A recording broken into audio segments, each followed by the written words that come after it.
بسم اللہ الرحمن الرحیم۔ حجر اسود کی چوری اور واپسی۔ حجر اسود عربی زبان کے دو الفاظ کا مجموعہ ہے۔ حجر عربی زبان میں پتھر کو کہتے ہیں اور اسود سیاہ اور کالے رنگ کے لیے بولا جاتا ہے۔ حجر اسود وہ سیاہ پتھر ہے جو کعبہ کے جنوب مشرقی دیوار میں نصب ہے۔ اس وقت یہ 3 بڑے اور مختلف شکلوں کے کئی چھوٹے ٹکڑوں پر مشتمل ہے۔ یہ ٹکڑے اندازاً 2.5 فٹ قطر کے دائرے میں جڑے ہوئے ہیں، جن کے گرد چاندی کا گول چکر بنا ہوا ہے۔ جو مسلمان حج یا عمرہ کرنے جاتے ہیں ان کے لیے لازم ہے کہ طواف کرتے ہوئے ہر بار حجر اسود کو بوسہ دیں۔ ہجوم زیادہ ہو تو ہاتھ کے اشارے سے بھی بوسہ دیا جا سکتا ہے، جس کو استلام کہتے ہیں۔ تاریخ و حوادث تاریخ میں کم از کم 6 واقعات ملتے ہیں جب حجر اسود کو چوری کیا گیا یا اس کو توڑنے کی کوشش کی گئی۔ ہو سکتا ہے کہ اس کے حوادث کی تعداد اس سے بھی زیادہ ہو۔ اسلامی روایات کے مطابق جب حضرت ابراہیم علیہ السلام اور ان کے بیٹے حضرت اسماعیل علیہ السلام خانہ کعبہ کی تعمیر کر رہے تھے تو حضرت جبرائیل علیہ السلام نے یہ پتھر جنت سے لا کر دیا، جسے حضرت ابراہیم علیہ السلام نے اپنے ہاتھوں سے دیوار کعبہ میں نصب کیا۔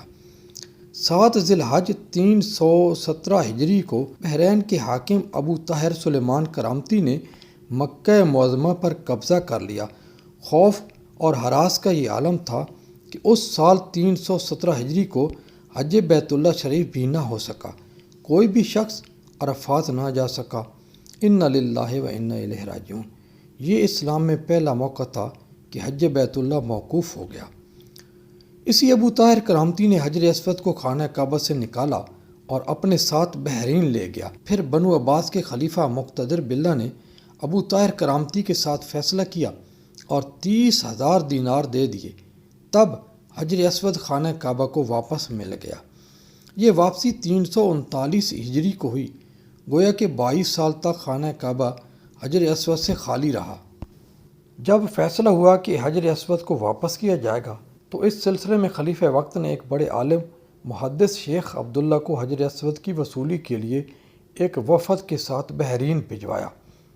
یہ واقعہ علامہ سیوطی کی روایت سے اس طرح نقل کیا گیا ہے کہ جب شیخ عبداللہ بحرین پہنچ گئے تو بحرین کے حاکم نے ایک تقریب کا اہتمام کیا جس میں حجر اسود کو ان کے حوالہ کیا گیا، تو ان کے لیے ایک پتھر خوشبودار خوبصورت غلاف میں سے نکالا گیا کہ یہ حجر اسود ہے، اسے لے جائیں۔ لیکن محدث عبداللہ نے کہا کہ نہیں، بلکہ حجر اسود میں 2 نشانیاں ہیں۔ اگر یہ پتھر اس معیار پر پورا اترا تو یہ حجر اسود ہوگا اور ہم اسے لے جائیں گے۔ پہلی نشانی یہ کہ پانی میں ڈوبتا نہیں، اور دوسری نشانی یہ کہ آگ سے گرم نہیں ہوتا۔ اب اس پتھر کو جب پانی میں ڈالا گیا تو وہ ڈوب گیا، پھر آگ میں اسے ڈالا تو سخت گرم ہو گیا۔ اس پر فرمایا کہ ہم اصل حجر اسود ہی کو لے کر جائیں گے۔ پھر اصل حجر اسود لایا گیا اور آگ میں ڈالا گیا تو ٹھنڈا نکلا، پھر پانی میں ڈالا گیا تو وہ پھول کی طرح پانی کے اوپر تیرنے لگا۔ تو اس پر محدث عبداللہ نے فرمایا یہی ہمارا حجر اسود ہے اور یہی خانہ کعبہ کی زینت ہے اور یہی وہ پتھر ہے جو جنت سے لایا گیا ہے۔ اس وقت ابو طاہر کرامتی نے تعجب کیا اور کہا کہ یہ باتیں آپ کو کہاں سے ملی ہیں؟ تو محدث عبداللہ نے فرمایا یہ باتیں ہمیں جناب رسول اکرم صلی اللہ علیہ وسلم سے ملی ہیں کہ حجر اسود پانی میں ڈوبے گا نہیں اور آگ سے گرم نہیں ہوگا۔ ابو طاہر نے کہا کہ یہ دین روایات سے بڑا مضبوط ہے۔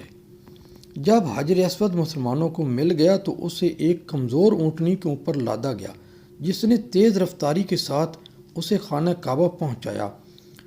اس اونٹنی میں زبردست قوت آ گئی، اس لیے کہ حجر اسود اپنے مرکز بیت اللہ کی طرف جا رہا تھا، لیکن جب اسے خانہ کعبہ سے نکالا گیا تھا اور بحرین لے جا رہے تھے تو جس اونٹ پر لادا جاتا وہ مر جاتا، حتیٰ کہ بحرین پہنچتے پہنچتے 40 اونٹ اس کے نیچے دب کر مر گئے۔